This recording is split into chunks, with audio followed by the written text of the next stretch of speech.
So hello guys, இன்னைக்கு C++ conditional statementsல switch அப்படினு ஒரு ஸ்டேட்மென்ட் இருக்கு.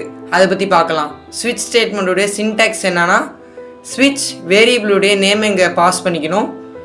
இங்க கொடுத்துக்கணும். அப்புறம் உள்ளார கேஸா நம்ம கொடுக்கணும். அது என்ன கேஸ் அப்படினா variable உடைய வேல்யூ என்னவா இருந்துச்சுனா என்னமா லாஜிக்கா எழுதணும் அப்படிங்கிறது தான் இங்க கொடுக்கணும். அதான் கேஸ்.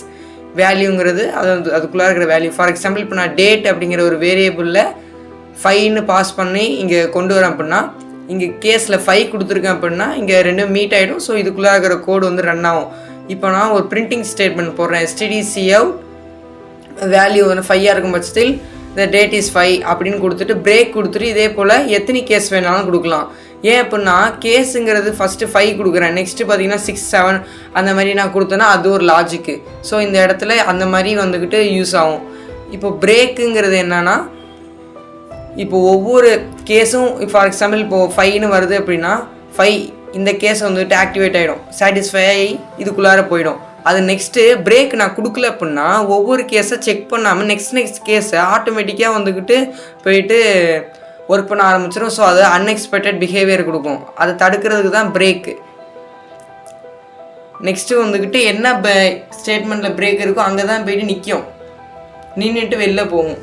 அது தடுக்கிறதுக்கு தான் பிரேக். இந்த பிரேக் என்ன பண்ணும் அப்படின்னா இந்த கோடு எக்ஸிக்யூட் பண்ணிவிட்டு நெக்ஸ்ட் இந்த பிரேக் பார்த்த உடனே இந்த ஸ்விட்ச் ஸ்டேட்மெண்ட் விட்டே வெளில போயிடும். வேறு கோடு எழுதிருப்போம் இல்லையா, அது ரன் ஆகும், கீழே வராது. நெக்ஸ்ட்டு டிஃபால்ட்டுங்கிறது ஆப்ஷனல் தான். இப்போ வந்துக்கிட்டு இந்த கேஸ் எதுவுமே மீட் ஆகலை அப்படின்னா ரெக்குயர்மெண்ட்ஸில் டிஃபால்ட் கோடு வந்து ரன் ஆக ஆரம்பிச்சிடும். For example stdcout invalid date. இப்போ நம்ம இதை கோடாக பார்த்துக்கலாம். இங்கே மேலே சின்டாக்ஸ் கொடுத்துருக்கேன், கமெண்ட்டாக கொடுத்துருக்கேன் சின்டாக்ஸை ஒரு ரெஃபரன்ஸுக்கு. ஃபஸ்ட் நம்ம ஷார்ட்டில் டிக்ளேர் பண்ணலாம். டேட் எல்லாமே ஒரு 31 தான் இருக்கும், 31 ஸோ ஷார்ட் கொடுத்துருக்கேன். இப்போ டேட் வந்து இதில்